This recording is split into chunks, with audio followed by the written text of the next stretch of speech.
Hello, namaste. My name is Nidhi Nagori and welcome back to my channel. This is me shooting video number 2 on the same day. And in today's video, I'm introducing another country to you with a lot of immigration updates. This particular update has just come 5 days ago, so I'm sure you'll be very excited. And I know that this country has been on the radar of a lot of immigrants. So this beautiful country is Australia, better weather and immigrant friendly. If you are interested in Australia, work permit, PR pathway, etc. This video is for you. This is a new update on their work permit, their 482 subclass visa. And if you're interested now, stick around.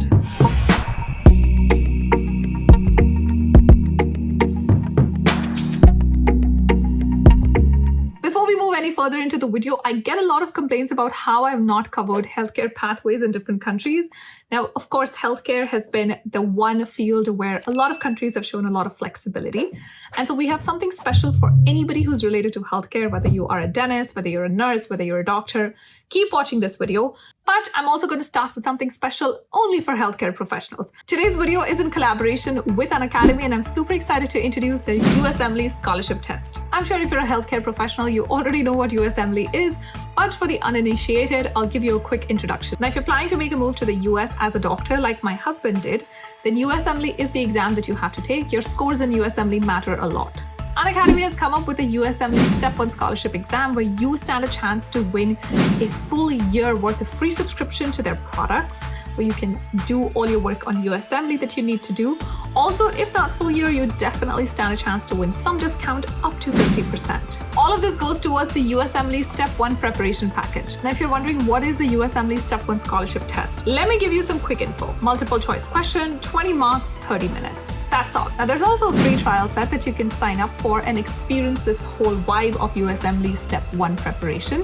You get access to 50 comprehensive lessons, 10 review lessons, 1 test series, 30 test questions, and scholarship test. Also, if you sign up with my code NIDHIN10, you get a 10% discount. Everything else that you need to know about this USMLE Step 1 package by An Academy is in the link in the description box below. So if you are a healthcare professional, make sure you check it out. And now let's circle back and take a quick flight to Australia. Unlike the usual flight time, this will only take a few seconds. So I'm here to talk about the 482 subclass medium-term visa. Now, this was a temporary visa that was initially brought in so that the COVID shortages could be dealt with.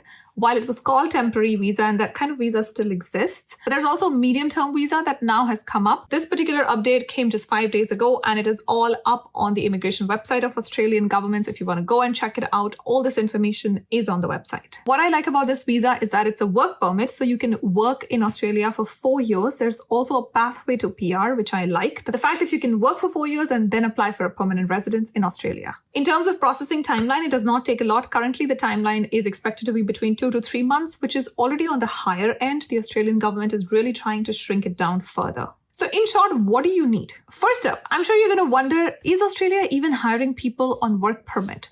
I just did a very random, quick Google search, and this is the number of opportunities that I came across. I took the liberty of taking only a few screenshots because at some point I got exhausted, but you can see just the variety of opportunities that exist for 482 subclass visa.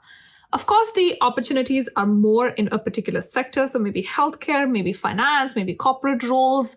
You might find it more than just creative fields. But this visa is very expansive, and the government is constantly thinking about which field needs to be added next. So in order to qualify for this visa, what do you need? Well, first of all, you need to be on the Priority Migration Skilled Occupation list. It's called the PMSOL. Now, if you go through this list, I actually was super happy because it has my field and it has my husband's field. Now, I know that's a little selfish, but in short, if you're a healthcare professional or if you are somebody who works in a corporate, or if you're somebody who is, say, a chef or a person working in supporting recreational activities, this is something that would actually be good for you. You can go through the detailed list and see if you fit in this list.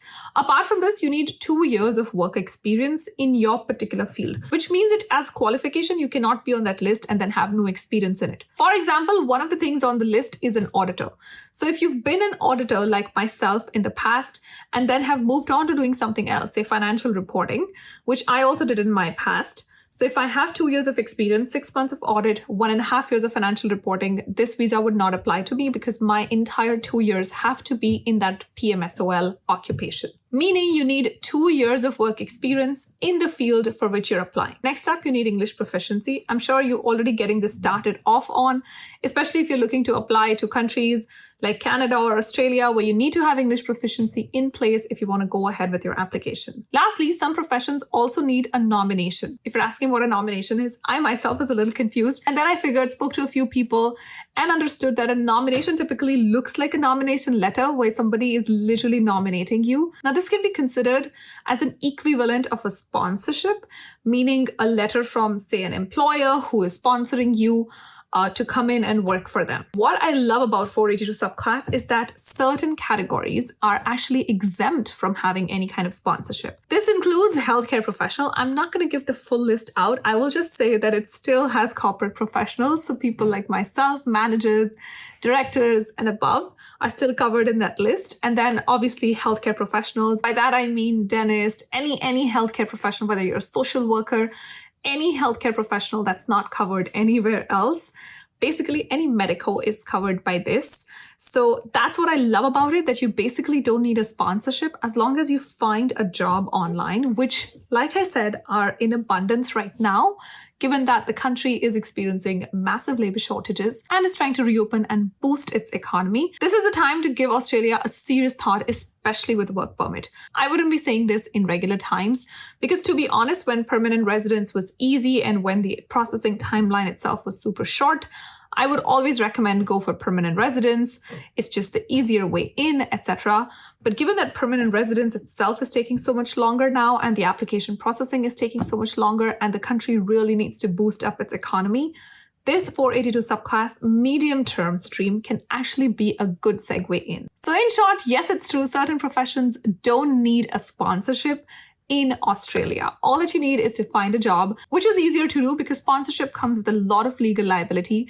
When you're nominated by a particular employer or a particular association, organization, they have to take the legal liability to hire you. Now, this legal liability could mean a lot because you're technically getting a person from a different country and you have to take all the liability of getting them in, whether it's their insurance, it's their healthcare, safety. Making sure that this person is safe in your country is not that person's responsibility, it is your responsibility. Which is why a lot of employers in a lot of countries are actually skeptical of hiring people on sponsorships. It's only because of the legal liabilities involved. So if you can take away the legal liabilities, it can make the process much easier, simpler, smoother, not just for the employer, but also for the person on the other side who wants to get sponsored. I'm sure you're wondering, how did I find these jobs that are offering 482 subclass sponsorships? Well, I just went to the Australian immigration website and they list down a bunch of websites that are specific for hiring locals and foreigners. So the government itself has pulled these resources out.